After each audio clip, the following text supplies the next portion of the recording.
You're listening to Let the Beat Build, a music production podcast where I, your host, Marcelino Villalpando, interviews music producers and have them walk us through their creative process. Today on the show, we have a producer by the name of Deffie, and he's going to walk us through his track, Axis Panel, which is off his 2017 EP, For Real For Real. At just 22, he's already managed to tour around the world and play his music. He's also collaborated with such artists as Mr. Carmack, Kyle, and Masego. We had a great conversation, but before we hop into it, let's take a listen to some of his music first.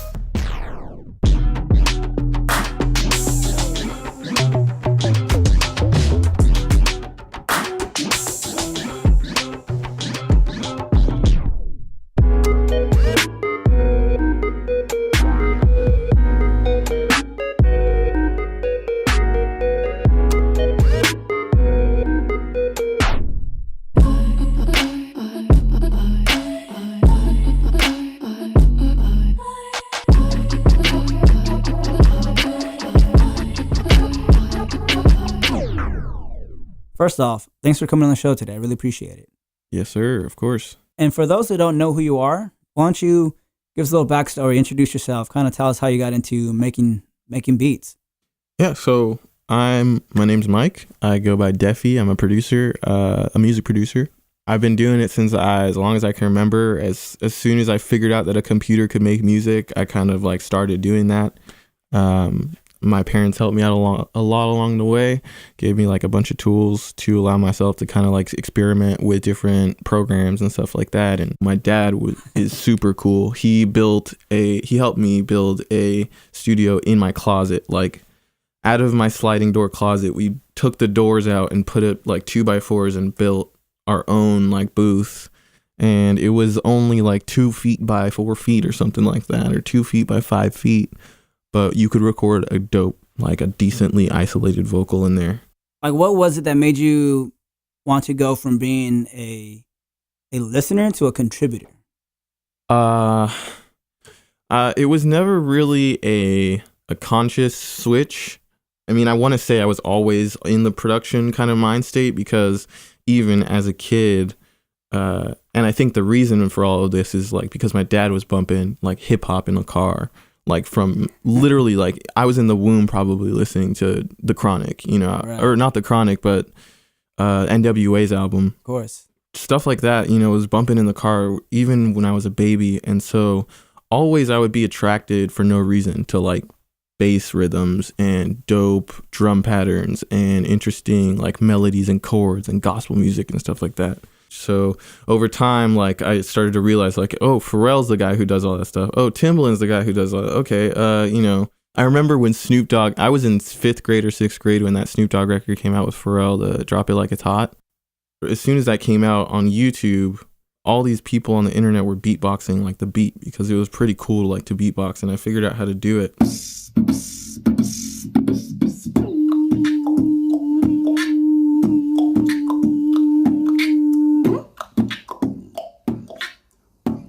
And so in 6th grade, I was walking around my elementary school, trying to figure out how to beatbox Drop It Like It's Hot, not realizing that this is one of the sickest beats, and the only reason I like it is because it's Pharrell and da-da-da-da, you know what I mean?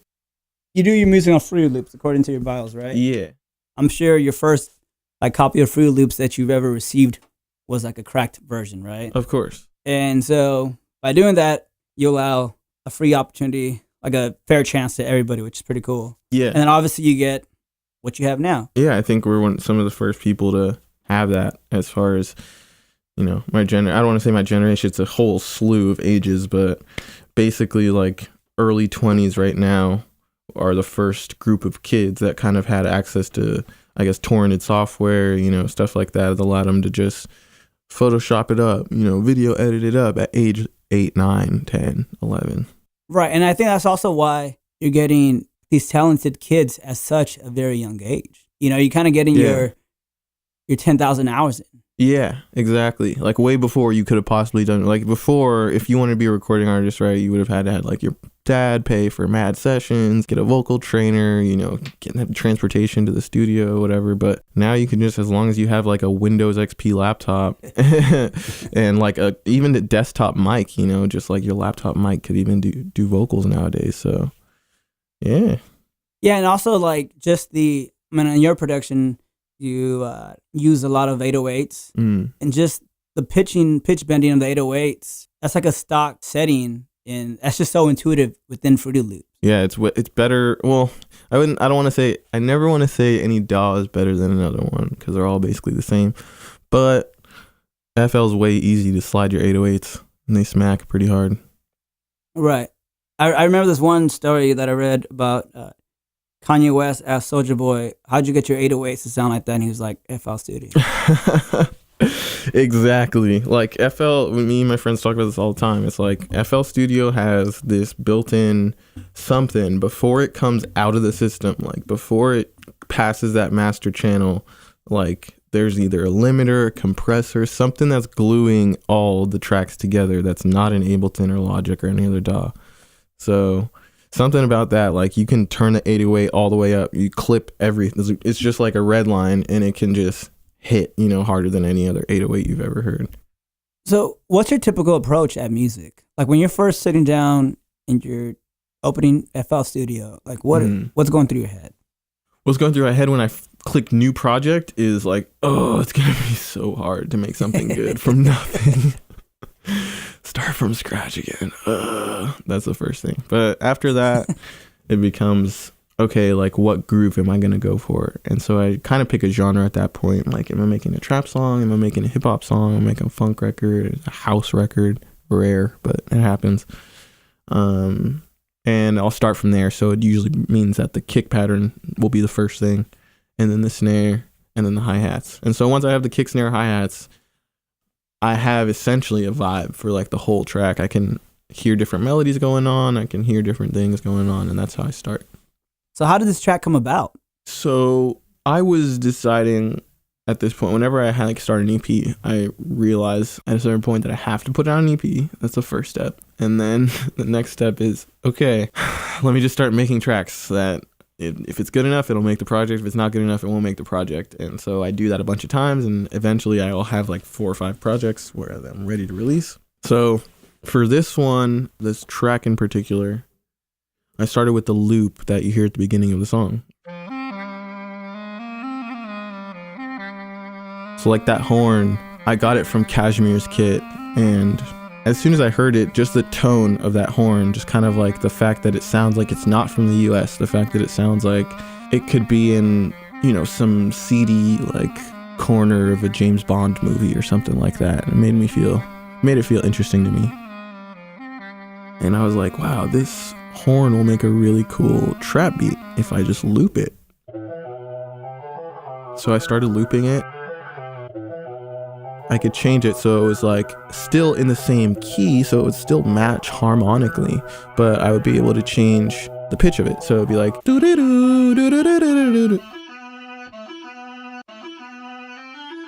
so if they play at the same time, then it'll be pretty interesting when the two notes collide. As soon as I heard that, I knew, okay, I can loop it, okay, I can pitch it up and down, do whatever I want with it pretty much, and it'll sound dope. I would make it hop up and down fifths, give it some variety, some flavor, so you didn't just get mad as a listener of hearing the same loop over and over again. When I realized it had some variety, I moved on to the next section. I always start out with just the basic drums, and those usually don't have too much swing. The kick and the snare alone, you can't really tell what's going on in the beat. The cool thing about this song in particular is like you hear this little hi-hat pattern, and like with the kicks and snare and sample playing at the same time, and later on with the 808 playing at the same time, you feel this like crazy rhythm that I've never put in a trap beat before. So it's like, I'll beatbox it.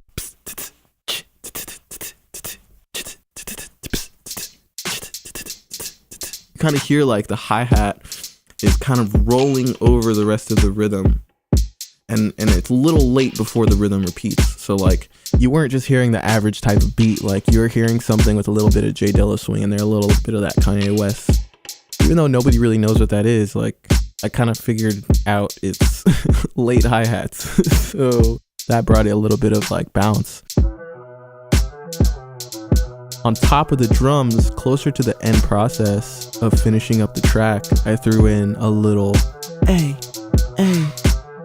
Just a very generic A sample pitched up about 7 or 8 semitones so that it sounds like a little goblin or a little imp or something like that going, It's a very monstrous type thing, but ended up being pretty cute, and it adds extra swing to the track. So after the drums and the main melody, the bass came in. When I'm thinking about doing the bass on a record, I have to think about, okay, am I going to make it a melody bass or I'm going to make it a sub bass where it's just banging? You know, you can't really tell what note it is. You can't really tell, what it's doing in the background. You just know that it's hitting and complementing that main section with just the most bass possible. So on this one in particular, I threw in a version of an 808. I have hundreds upon hundreds of 808 samples. And I just threw this one in particular, and I added what we call isotope trash, which is a plugin that turns your sample literally into trash. And at first, where it would sound kind of clean, like a regular TR-808 kick drum sample, it sounded like this. And then after I threw it through trash, it kind of came out like, yay, just like, wow, just kind of smacking way harder than original. And that's what you need when you don't have a main vocal on your track. It's like a smacking 808. To give it some variety, they might slide up or down. The 808s do what they're supposed to do, which is bring the heat on the low end of the track. They're not too up front and center in this track. When I was making the intro, I was like, all right, what can I do to kind of make this as epic as the rest of the song?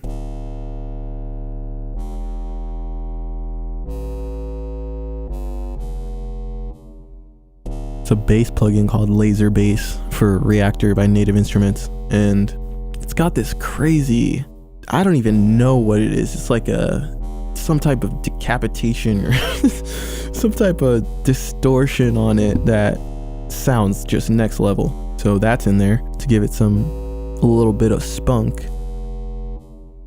And then brought in another instrument called SAR. I don't know if that's how you say it. SAWER, SAR.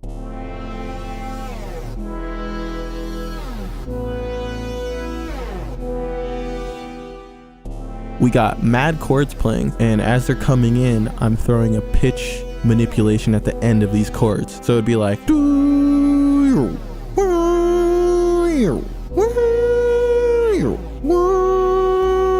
so it's actually like, it's doing all the right notes, but then at the end, it's just smacking the pitch all the way to 0 right before the next chord comes in.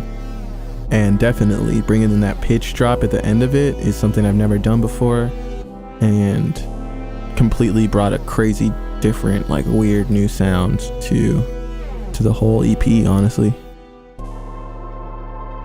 And then the last thing I added on top of there was just like a little ARP playing on some echoed out, reverbed out strings. You can hear that here, and it's just adding reverb to small elements in your mix gives huge space, whereas it takes away little of the bass available in your room. So it's built in FL Studio. Everyone who has FL has it, and you can use GMS to do pretty much anything in a track. We got fire pads in there, you got crazy leads, you can do LFO synthesis, so it's a pretty versatile synth.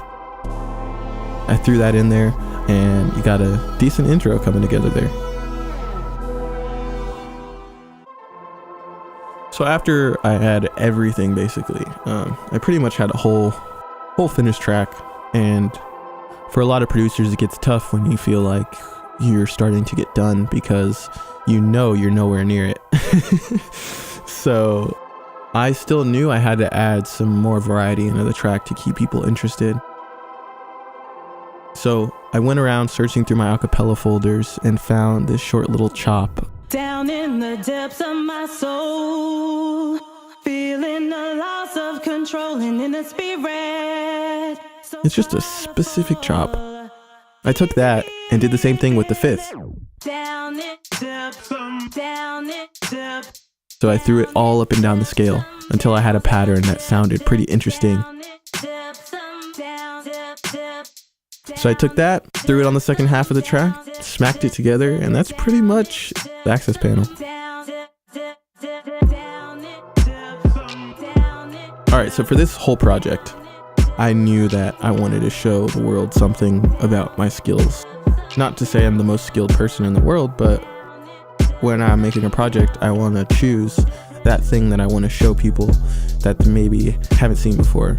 So this is kind of like what I see as the peak of my technical ability as a producer. Like, I could go into a DAW and spend 5 hours straight working on a composition and come out with something, but in the grand scheme of things, I'm kind of sort of realizing that none of that even matters, dude. Like, it literally doesn't matter how many fills you can fit into one phrase. It doesn't matter how complicated you can manipulate a particular MIDI chop, you know?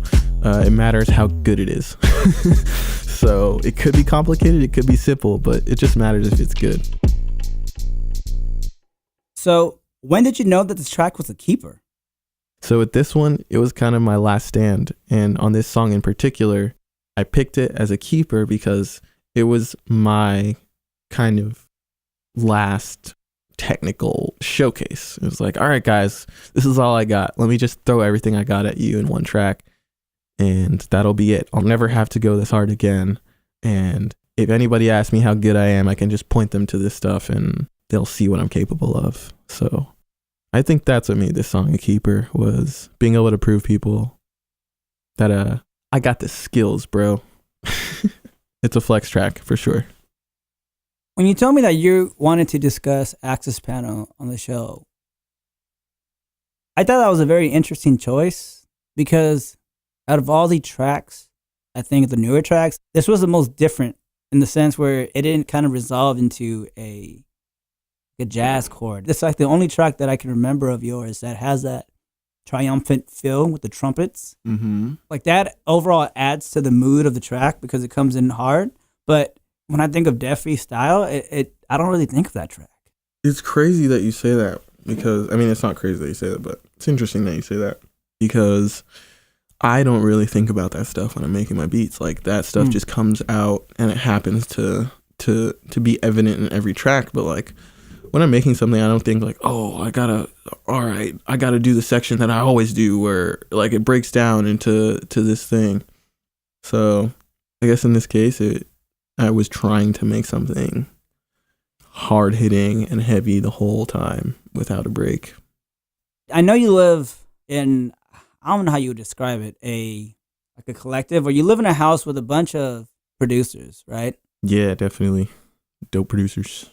If I was a rapper, I would just sleep on your front porch and just be like, dude, like every single one of you guys, just give me beats. It's so weird, man. Like, we're all at this weird point where we started from like gutter, nothing. Like, we didn't have anything. I'm not talking about like financial backgrounds, just like as far as a music following, like we didn't have anything. And then over the next couple years, we started to develop something. Like, it was something that people could aspire towards. It's something that we were aspiring towards before.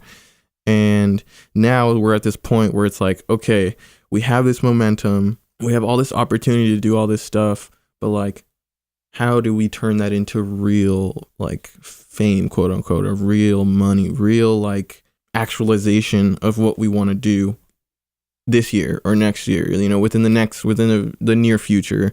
How are we going to do that? And when you say something like that about a rapper, the reason I say that is because like, I feel like we're not at that point where a rapper is going to sleep in front of our doorstep, but we're getting close to that. And like, I want that to be the case, I guess. I don't know. So what moves are you guys doing, or what strategies are you guys making to kind of materialize this success that you guys are all striving for? Yeah.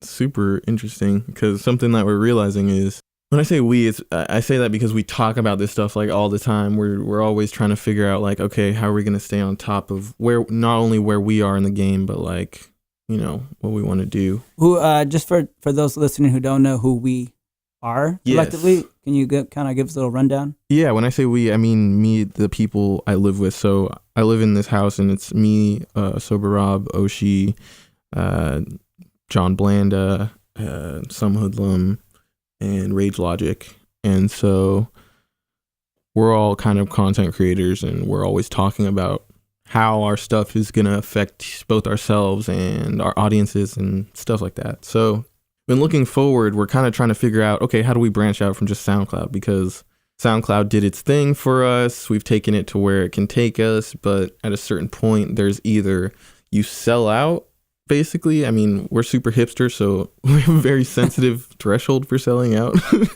But you either sell out and just start making like bangers for the festivals and like, you know, college girls and stuff like that, or you figure out how you're going to make your own lane and via other outlets. So whether that means you want to take your little like indie Spotify following and do that and basically live off that for the rest of your life. If you want to start a YouTube channel and like convert your listeners into watchers and kind of have the audio and the visual all together so you can kind of double your following. You know, there's a ton of different strategies that we're trying to come up with. Right now, it's like live streaming, like trying to see how we can take production live streaming and like the curiosities that people have with audio manipulation and like changing samples and stuff like that, and seeing how you can convert that to like a live stream audience on Twitch who's watching you make beats and play video games at the same time or something like that.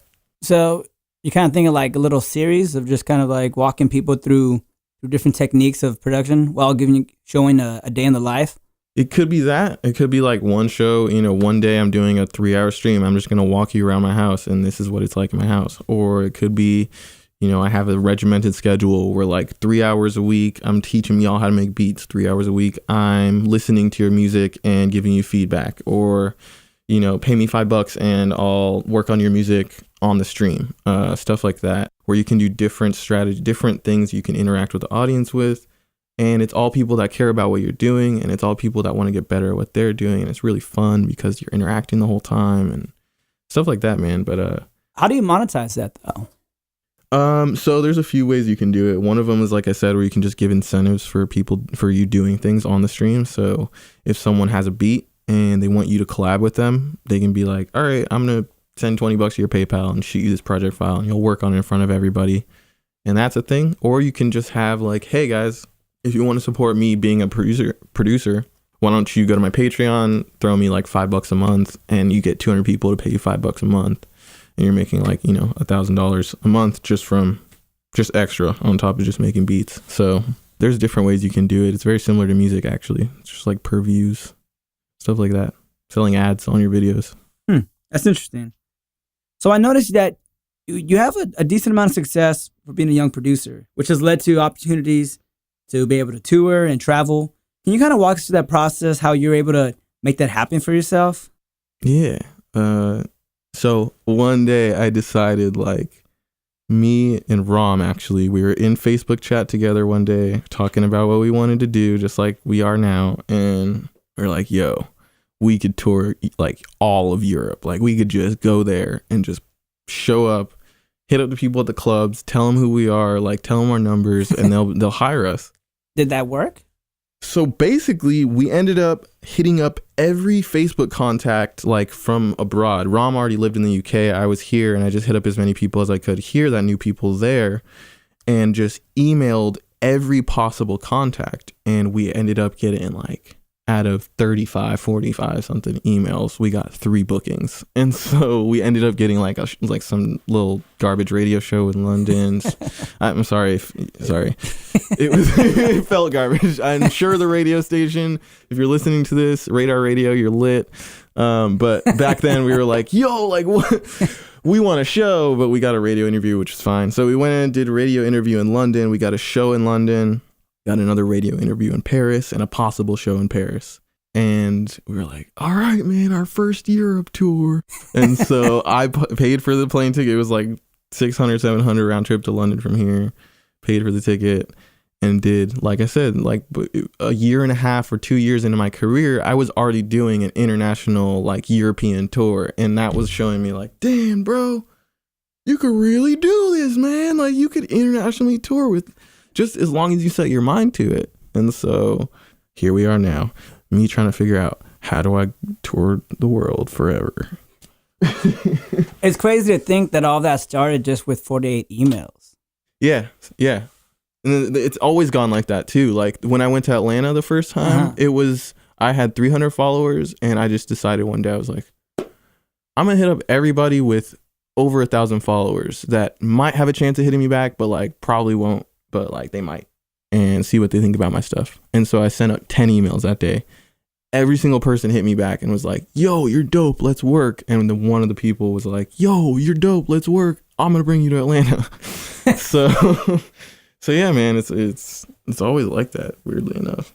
I'm always really impressed by the whole bedroom producer phenomenon. Like the fact that you're making, a kid can make a track on their broken laptop. Yeah. Or phone. Or any way they can record a sound. Or make a TV hooked up to a Bluetooth key, like anything. Or even people make, don't they make like 8-bit sounds out of Super Nintendos? Yeah, you can hook up a Super Nintendo to a computer and use the sound engine in there to make music.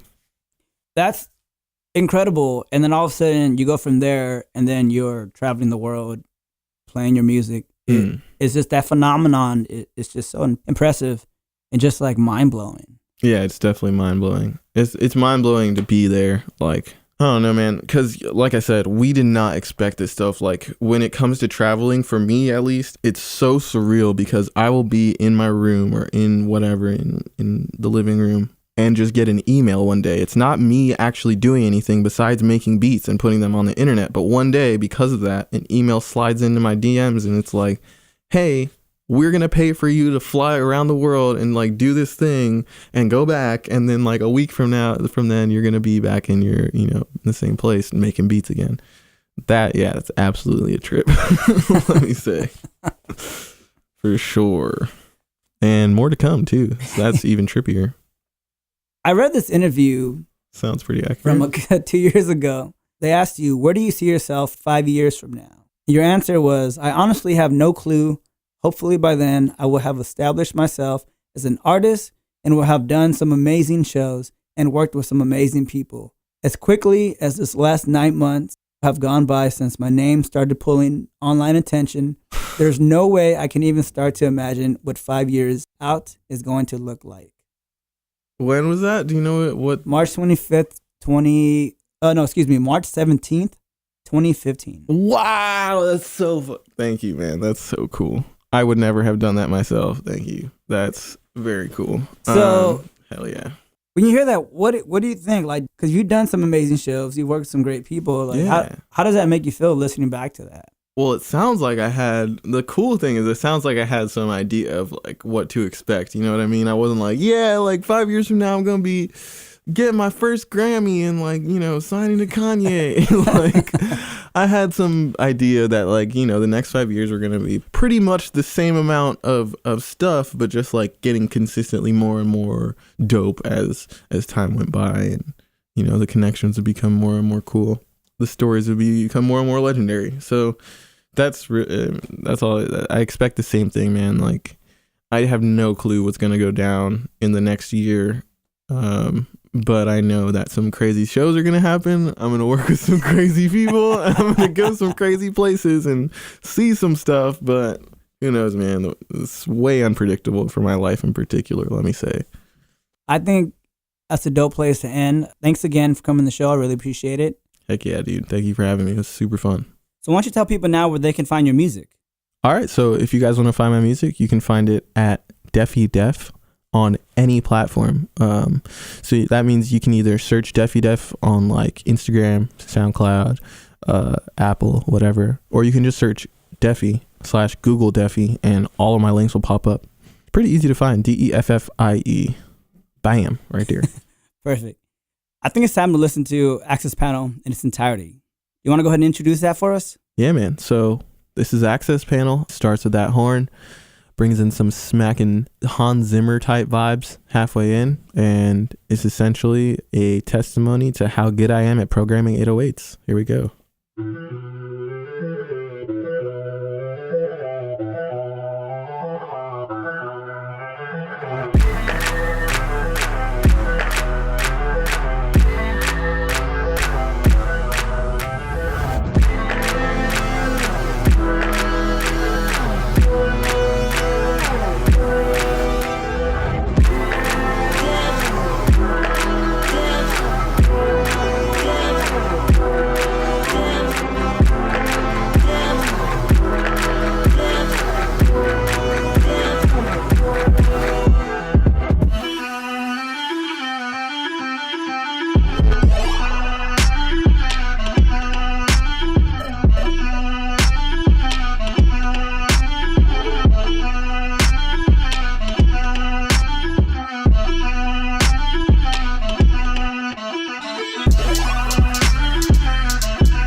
I want to thank Deffie once again for coming on today's episode and giving us a glimpse of the man behind the music.